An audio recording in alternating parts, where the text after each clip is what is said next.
Alam nyo ba anong pinagkaiba ng lalaki sa babae na nagkakaedad na?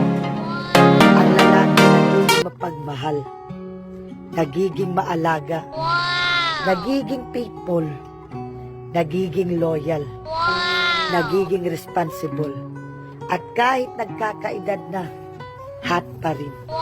Pero ang babae pag nagkakaedad na, nagiging mataray, nagiging silosa, nagiging tupakin, mahilig sa kape, mahilig magbasa ng dyaryo, mahilig maglinis ng bahay, at higit sa lahat, nagiging marites.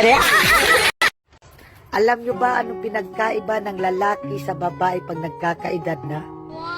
Ang lalaki nagiging mapagmahal, nagiging maalaga, nagiging faithful, nagiging loyal, nagiging responsible, at kahit nagkakaedad na, hot pa rin.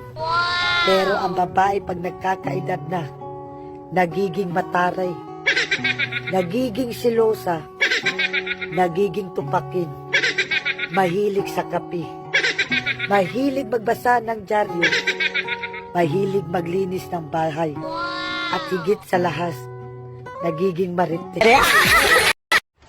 Alam nyo ba anong pinagkaiba ng lalaki?